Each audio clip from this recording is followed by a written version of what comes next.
this episode, we'll be learning all about spirituality and our soul's consciousness from a spiritual guide, inspirational speaker, life plus love coach, and the host of a podcast entitled Soul to Soul with Roxanne.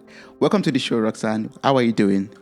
I'm doing so incredible. Thank you for having me today, Toby. It's such an honor. Thank you so much for joining me on this episode. I'm looking forward to having a soulful mirror talk with you. I'm so excited that even before we started recording, we connected already and we're already having that flow. And I didn't just want it to stop. That's why I said, let's record now. Let's just, let the listeners also get some of that flow also, and that's so awesome. I'm so happy that we are speaking today because I would love to learn so much about spirituality, about consciousness, especially soul's consciousness.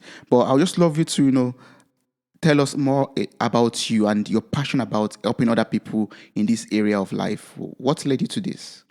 Absolutely. So really, my soul's mission is to guide others to heal, love, and awaken.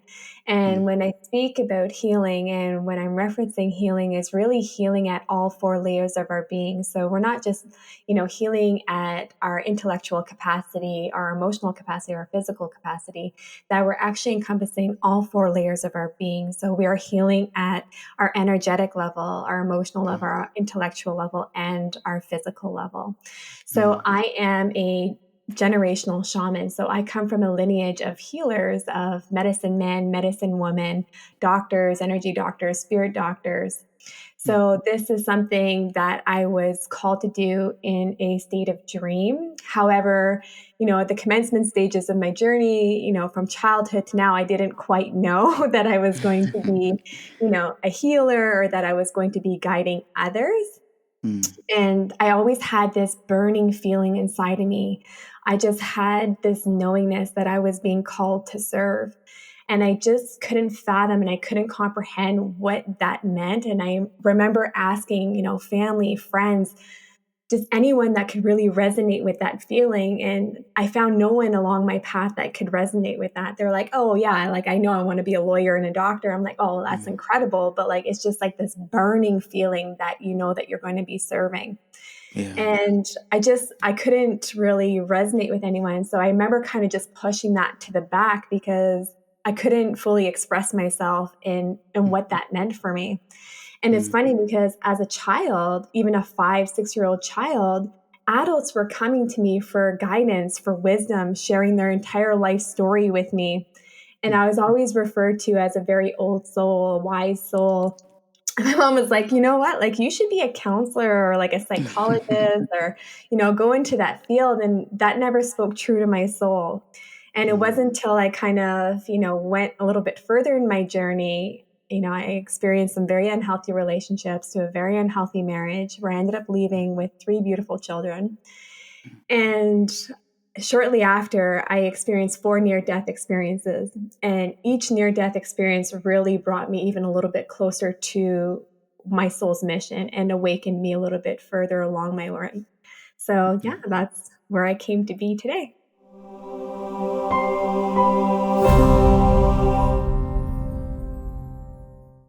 Wow, thank you so much for sharing that. I mean, you opening up to telling us about your marriage that that gave back that brought up 3 kids, for example, and those needed experiences. That's so. Would you love to share how those experiences were for you and how they navigated you towards your path today? Because I was when you were speaking, I just remembered I listened to a podcast from Oprah Winfrey, and she was saying that every failure that we have in life navigates us towards our purpose, something like that. I'm paraphrasing right now, but that's the sense of what she was trying to say. And when you talk right now, it's just ringing in my head that I've read this somewhere before, that every failure you experience in life leads you or puts you on a path towards your purpose fulfillment. So can you tell us how all these 4 near-death experiences, the failed marriage, led you towards being where you are today? Yeah, definitely. I call, that marriage a very successful divorce, but I think that it's important. And I think it's really important to understand that life is not done to us, life is done for us. And everything that we experience throughout our lifetime is intended for us to grow throughout our journey, to have experiences, and to really embellish in the knowledge and the wisdom that we attain as we kind of navigate through our lifetime. And I never questioned why these things were happening to me, because I never questioned the good things that transpired throughout my life. So I didn't feel in a position to ever question the things that weren't considered blessings, yet they always were blessings in disguise. Mm. And when I experienced 4 near-death experiences, my first near-death experience, we had driven over a cliff. And I remember in that moment, like before the accident, with my life, I felt that, I didn't feel fulfilled, but I was content and I was settling and I was just going through the motions of life. I was like just doing what I was supposed to be doing, what we should be doing. I went, I got the degree, I got the incredible job, I got married, I had kids, I did all those things that everybody told us that we should do, and yet I still wasn't fulfilled within the depth of my soul. Mm. And I knew something was a little bit off, but I negated on it because I'm a very optimistic person. I'm a very positive person. I was like, you know what? Like, life is great. I'm so blessed because I've seen, people struggle, and I've seen the other side of the spectrum where people, lose children and so forth. So I always just considered everything that I went through as a blessing. And I remember when we went over the cliff shortly after that, my whole body was in shock. But the first thing, as we were going over the cliff, obviously I was thinking of my children. But when we landed and we survived, I just thought to myself, I'm like, you know what? Like, I tell myself I'm happy. I say to everyone I'm good and I'm happy and that life is great, but really, is it? Something's missing. There's a significant part of me that's missing. And what is that? Well, I later found out that I was really just disconnected from my emotions. I was disconnected from my soul. I was just Mm. living a life for someone else and what I thought I should be living my life for, and not Mm. actually truly living my life's purpose and not fulfilling my soul's mission or being in alignment with who I am. Mm. Wow. So how are you able to, connect with your life purpose? How are you able to discover your soul's mission? Yeah, absolutely. So, it doesn't take a massive awakening as such. And I know that other people have, smaller awakening periods where maybe they're not that it's, to really, put it in a position that it isn't as significant, but sometimes, marriages dissipate or relationships dissipate and allows someone to really, or pandemics happen. And it really allows people to really reflect on who they are and what they're doing with their life and what they're bringing into the essence of Mm. the world. Yeah. And I think that it doesn't need to be that way. I know that it does not need to be that way. And for those that have experienced these hardships, we are able to be the conduit. We are able to build a bridge for these people to not have to go through the trenches in order to find their soul's mission and to Mm. find their true purpose. And the Yeah. best way to find our purpose is by questioning our reality.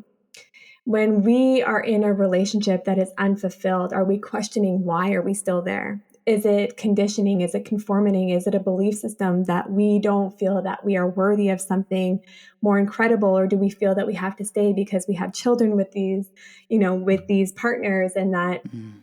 we're conditioned to think that our children can't, be raised in a broken home. We consider it a broken home, but a broken home is when two parents are living together and they absolutely despise each other and there's tension within the home. That's a broken home.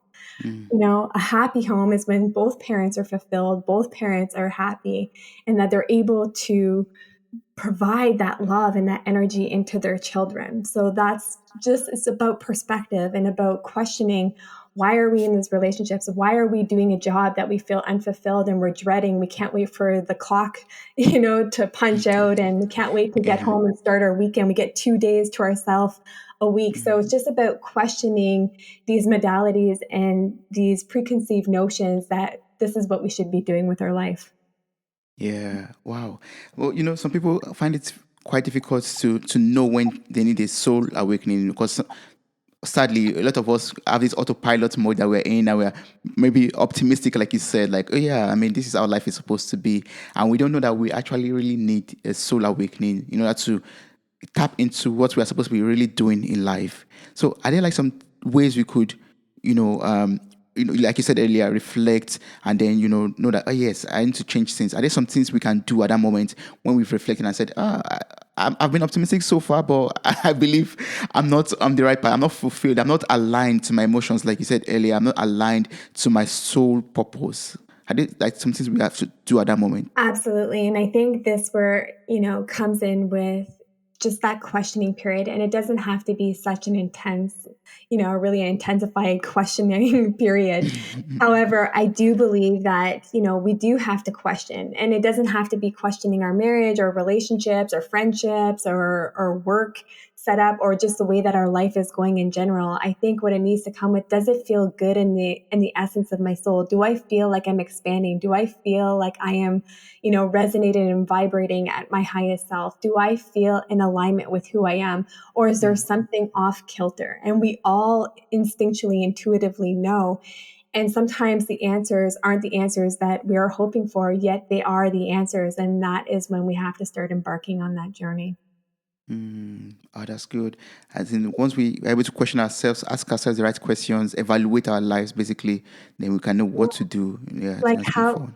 yeah, like how does my soul feel? If my soul could speak, what would it tell me? If my heart could speak, what would it say to me? If my mind could speak and not just have these fear, these fear thoughts and this state of fear and really just those really great like thought processes, like what would it tell me? What would it tell me that what direction do I need to move forward in? Where am I where do I feel gravitated towards? Where do I feel like I'm being pulled? Where is my heart leading me? And leading with our heart and having that heart, mind, body, emotion coherence within us. Yes. And that means at that moment, like you said already, we have to be honest with ourselves and allow ourselves to be vulnerable. Like we should not cover up with optimistic being optimistic and say, yeah, it's fine, it's okay. But I mean, being really vulnerable with ourselves and honest with the answer we get from our souls or from our life or from everything that's around us, basically. Yeah. We'll never have true fulfillment and a sense of inner peace, unwavering sense of inner peace and emotional regulation if we continuously lie to ourselves. And it's okay to not be okay. And it's okay to not have the answers. It's okay to not know what the next step is or where we're going or which direction we need to lead our life in. It's okay to have those candid and honest conversations with yourself. You don't need to share those thoughts. You don't need to share those conversations with your family and your friends. What you should be doing is probably seeking, a coach or a spiritual guide or anything like that that can really help navigate you throughout your journey so that you don't feel so lost and overwhelmed. Yeah, oh, that's good. And once we discovered, yeah, I've been injured or I've been hurt and I need some healing. I know you're an expert in this area, in this field of, energy healing. So can you teach us what to do in order to heal our energy, in order to recover back the energy that we've lost? Yeah, absolutely. So, really, healing can come in so many different facets, and there are so many incredible healing modalities out there. And for the shamanic healing, we've been around, shamanism has been around for over 100,000 years. So, this is a try, true, and practice healing modality. This isn't religion. So, I just don't want anybody to think that it has anything to do with religion. It's just about spirituality, and spirituality meaning that we are connecting with our own spirit and we are connecting with our highest spirit. So when we think about healing and the healing modalities is that when our body, if we get a cut on our arm, our body has the capability to actually heal itself. Our bodies are absolutely incredible. And so is our intellectual body. And so is our emotional body. And so is our soulful body. So when we have these disruptions happening within our energy, and when I speak of energy and why I feel energy is so important is because energy is the biggest entity of who we are. Without energy, we are not living creatures, we are not living beings. And this is scientific and this is an organized religion that energy never dies. So the biggest disposition of who we are is energy. And a lot of people don't heal at the energetic level. They may heal at the physical capacity, they may heal at the intellectual capacity.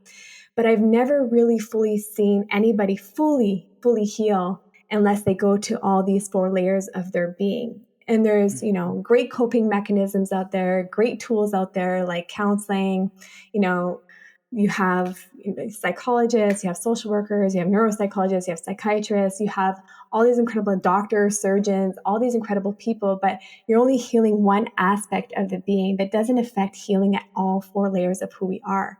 When something happens to us at a physical capacity, it traumatizes our energy. It puts an imprint, it puts a disruption within our energy field.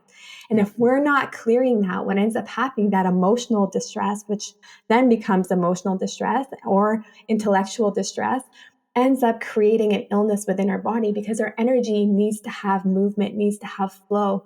And when we suppress something, an emotion or a trauma, that causes a disruption within our energy, which then causes a more severe illness within our body. Wow. So are there like some things we can do, like in order to ensure that this healing happens, maybe from the shaman, or like call it principle or shaman way? Are there like some steps, some tricks, or some tips that we can make use of? Yeah, absolutely. The best way to regenerate energy is really by working with a practitioner because they're able to give you the tools of the earth in order to really utilize all the elements of the earth to really affect healing. And when we think about this, and some people may not feel comfortable working with a spiritual practitioner, and for those that aren't, there's other things you can do. You can go out and be with nature. You can be one with nature. Nature provides frequency, vibration, and it allows us to reset our energy. The earth vibrates, the trees vibrate, the air vibrates, water, fire. All these things are healing modalities. All of these things are the most powerful healing modalities in the world with, medicinal plants that we use in order to truly affect different types of healing. Sometimes you have to clear your energy and cleanse your energy and have a smudging ceremony. And for those that are familiar with smudging is, in tribal communities, what they do is they burn things out of ceremony. And it could be something like sage, it could be something like Palo Santo, cedar, anything of that nature, wild tobacco. And we use this in a form of ceremony where we cleanse someone's energy and we remove disruptions in their energy field. So these are all things that can really help. Oh, okay. Wow. So that means we can go to the field anywhere in the open where it's safe to burn stuff, and you know, is it also related to this kind of writing things that you don't want in your life and burning them in the fire? Is that the same thing, or it's different? Yeah, so what we do is when we do a fire ceremony in the shamanic realm, what we do is when we do a fire ceremony, if it's a healing celebration or a healing ceremony, depending what it is, we never go with what we don't want. We just go with what our intention is. What are we looking to release? What are we looking to have more of? What are we seeking for? Because we're not trying to create that resistance. And when we think about the natural laws of the universe, the universal laws and the laws of attraction, understanding that there's not just the law of attraction at hand. There are 12 universal natural laws that we need to be abiding by in order to actually be in alignment with what we are seeking. So when we are doing ceremony, it's about releasing, it's about positivity, it's about love, it's about compassion and releasing that trauma and allowing it not to be a part of who we are and allowing it to define us. Okay, I understand. And when we do this, are we going to be able to heal ourselves in, at this cellular level, like you say? Is that possible with this process? Yes, absolutely. And I think that anything is practice, just like meditation, just like anything that we really want to be, incredible at or that we really want to learn is about doing practice and about having that practice. So spirituality is about practice. And again, spirituality is not about religion. It's about connecting to your own individual spirit, your own soul, and understanding that we are all interconnected as incredible human beings. We are all electromagnetic beings.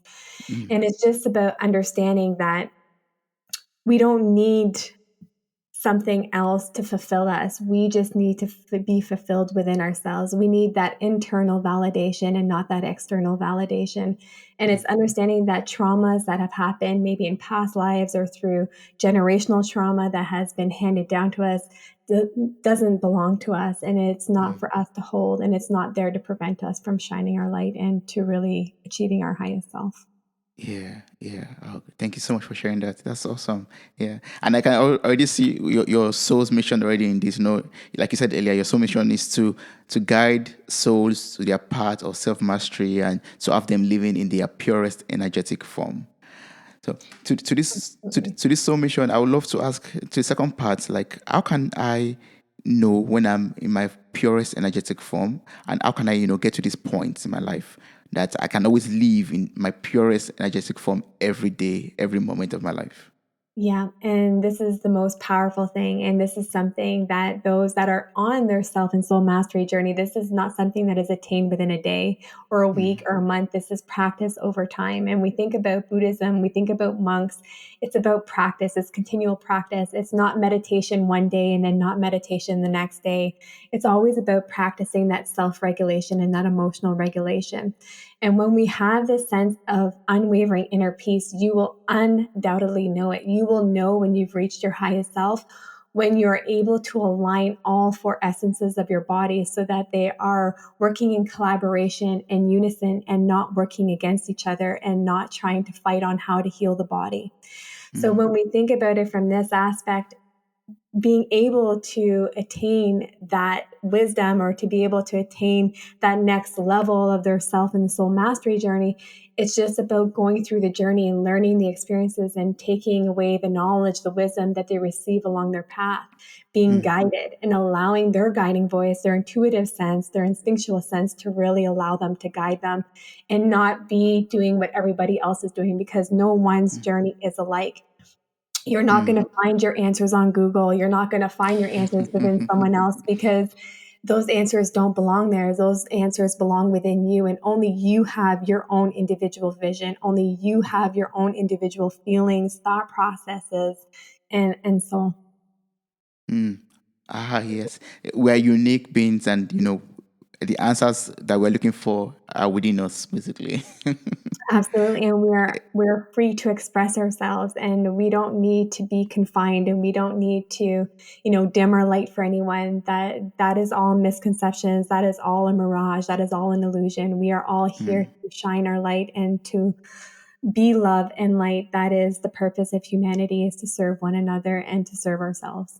Yes, to 707 ourselves. And you are doing awesomely there, like, through your podcast, through the services that you offer to people, which we are going to talk about much more details later. But I mean, it's so awesome that, there are people like you in the world that, are helping people to achieve this healing that they deserve, and to achieve this spiritual awakening or soul awakening that they need also to become better people in life. But there's a blockage between becoming the light that we are truly are, like being in our purest energetic form, and living a life of purpose, of soul awakening also. This, like you also talking about the failed marriage that you had, and also some hurts and pains in the past.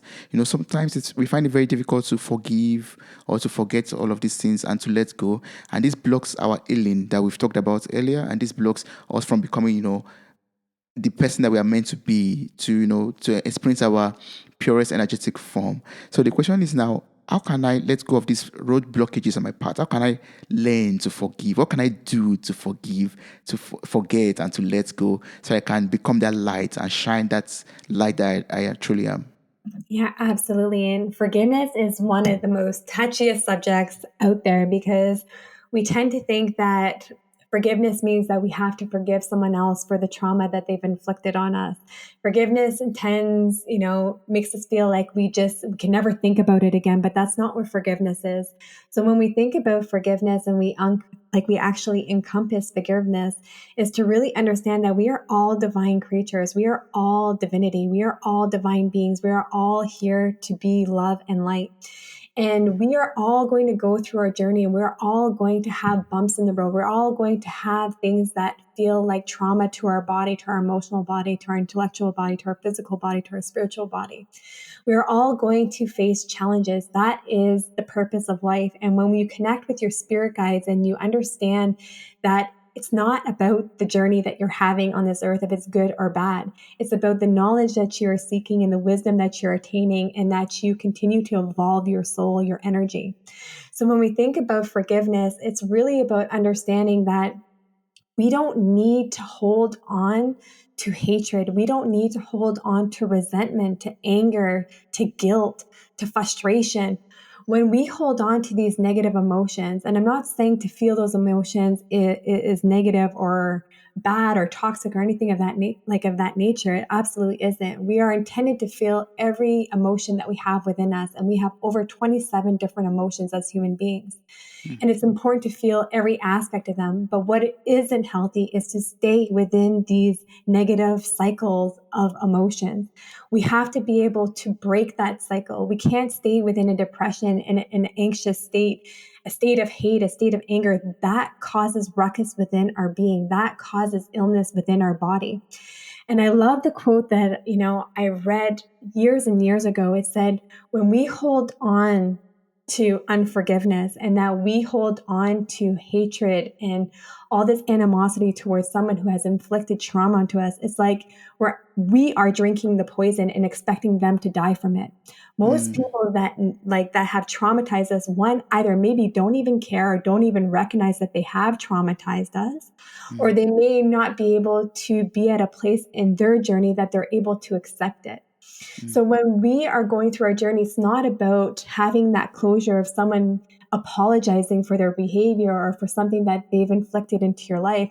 It's about you taking your power back and about you having that power and forgiving yourself for allowing that situation to occur. And mm, that's a really challenging thing for people to conceptualize, is that we have to take accountability for our journey. We will never grow within our self and soul mastery journey if we can't take accountability for our journey. And it doesn't mean that we need to take accountability for someone's actions for abusing us or for inflicting pain on us. What it does is that we have to take accountability of how we reacted, how we are actually grieving it, and how we are processing the grief or the trauma that has been inflicted on us.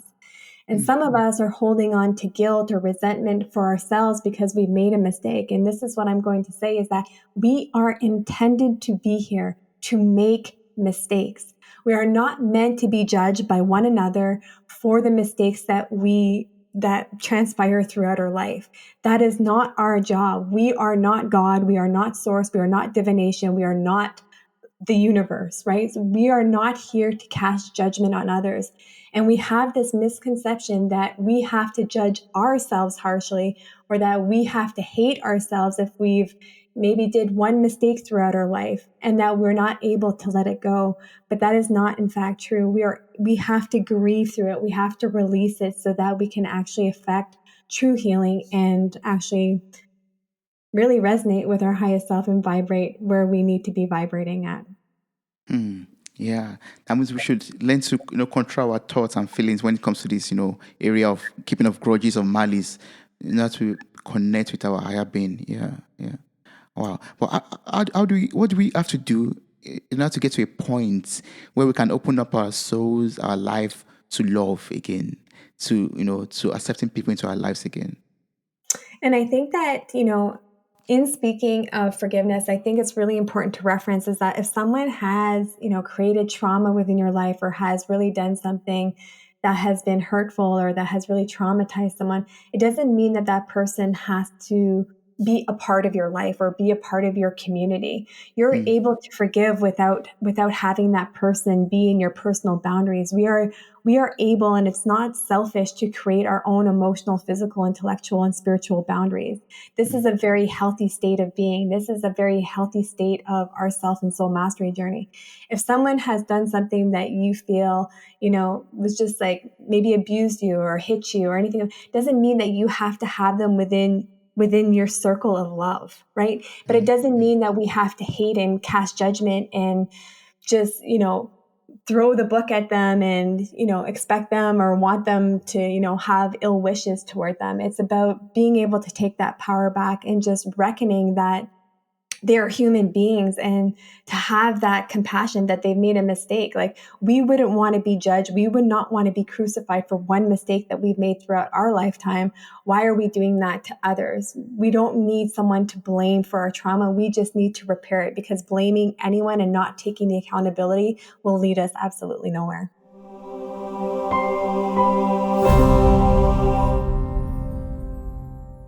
blaming anyone for whatever they've done in the past, yeah, it's it's of no use basically. Yeah, yeah. I love that. And it's That's about good. taking our power back. And I don't say this lightly. This is something that I've had to do as well throughout my journey, and I know that it's no easy task. I know that, oh, wow, like she's just saying this, but she doesn't understand. Trust me, I've been through a lot of challenges and trials and tribulations throughout my life. And what I do know is that when you hold on to those emotions, when you hold on to those thought processes, they absolutely create illness within your body. They create depression, they create anxiety, they create cancer, they create breast cancer, they create anything of that nature, digestive issues, throat issues, thyroid issues, all these things end up coming to the surface when we hold on to unforgiveness, to Yeah, non-forgiveness. that's true. And once we can let go of this, we can open our lives up for more love, for new opportunities, for even more light into our lives. Yeah. Wow. Absolutely. And it's just about taking that power and keeping our power and not allowing somebody else to take that power over us. Because in that moment of traumatization, perhaps they had that power over us. They took our power from us where we felt powerless or we felt whatever emotion that we were feeling at the time. And it's about never allowing somebody else to take our power or to be able to to disrupt our emotions and for us to really exude emotional regulation within ourselves and hold our power within ourselves. Yeah. Awesome. Oh, thanks so much for enlightening me on that. I'm taking that home with me from this episode. So I'd love to learn. I'd love to learn about your podcast. You have this awesome podcast entitled "Soul to Soul" with Roxanne. Like, can you tell us about the podcast? What inspired you to launch it? What inspired you to start the podcast too? Yeah. Yeah, absolutely. It's funny because when I first started into the podcasting world and to the speaking world, I was like, you know what? I just want to like bring my message out to everyone and, just kind of share love and share light and share peace and hope that it would affect at least one person. And I never really thought about starting a podcast, but something inside me was telling me that it was time. So I was like, okay, so I'm going to start a podcast. And all of a sudden, everything just aligned itself so beautifully. Yeah. And when I started my podcast and I had these incredible guests come on my podcast, I knew exactly why I needed to start the podcast. Is that when we are going through our own self soul mastery journey, it can be a very lonely road. When we go through ascensional periods or growth periods, sometimes relationships dissipate, sometimes friendships dissipate, sometimes our whole life turns upside down. And it's not to say that awakening periods are rainbows and butterflies. For those that go through awakenings, understand that it's tumultuous. It can be sad, it can be happy. It's a flood of emotions and it can be very overwhelming. And when you don't have anyone in your circle that is really able to resonate with you and just to be able to guide you through it a little bit, it can be a very, very, very lonely road. So that was the purpose to really start the podcast so that nobody would ever feel alone as they embark on their soul and self mastery journey. And the wisdom and the knowledge that is just transcended down from this podcast has just been astonishing in the lives that it has already impacted. So now I know that that was definitely part of the purpose was to bring those messages to the platform. Yeah, you're doing a wonderful job. Like I said before we start recording, like you have awesome guests that you have conversations with on the podcast, and it's so nice. I'm going to wait. The link to your podcast is also on your website. But I'd love you to also talk about your website because it's a beautiful website. Like I was on the website before we started recording when preparing for this conversation, and I just played this sound at the corner, and I left it on. It was just on loop and repeating, and just like so peaceful. And I was like, lovely, beautiful graphics, and not just the graphics alone, beautiful information, posts about Samaik. I'm not sure if I'm pronouncing this properly. Healing journey, and helping people to connect with their souls better, and just having that sound on for me was just like was like the best part of my day so far today. Aw, thank you. Thank you Thank so you. much. Yeah. You know what? It's funny because I was gonna hire someone to do my website. Just funny little story, but something inside me just said, you know what? You need to do this yourself. This needs to really be a reflection of you. So I embarked on the journey of learning how to build a website, and I built it all by myself. Wow, all by yourself. Wow, that's a great job. Yeah, I would encourage everyone who is listening to this right now to just visit the website. The link is in the show notes of this episode for sure, and just admire the beauty of the website and just be blown away by the awesome content that are on it. Can you just tell us briefly about your services, your coaching? You have this Life Plus Love coaching service and other coaching services that you do. Can you tell us more about them also? Yes, absolutely. So I do a shamanic healing journey. I'm sure you can guess why. But I think that is one of the most important journeys that we will ever go through in the entirety of our lives, and that it is Mm, well needed, especially in the state of where the world is going right now and how people are feeling right now, and just kind of the confliction that is happening throughout the world and throughout someone's own soul and the way that mm, they are showing up for their family, their friends, and themselves. So the shamanic healing journey is an incredible journey. It's a 4 month journey with me, and we end it with a live celebration of a healing ceremony and a healing celebration. mm, And it is absolutely life changing. Everyone who has went through the journey, their life has never been the same afterwards.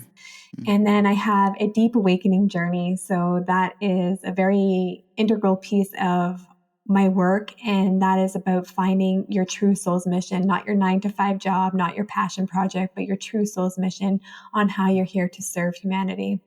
And then I have Enlightened Love journey, which is very important as well. And it's about loving ourselves enlightenedly, unconditionally. And people don't fully understand what that is until they experience it.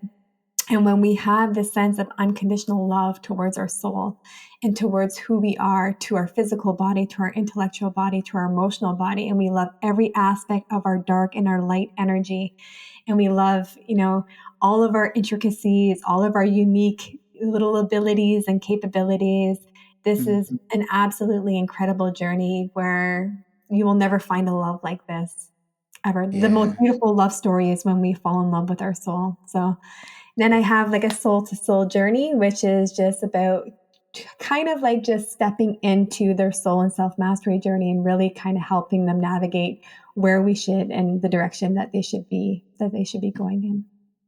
Wow, it's so lovely. As in, you can't enjoy like any other form of love if you don't fall in love with your soul. Like, yeah, I love that. I encourage everyone to visit your website. Once again, the link is in the show notes of this episode.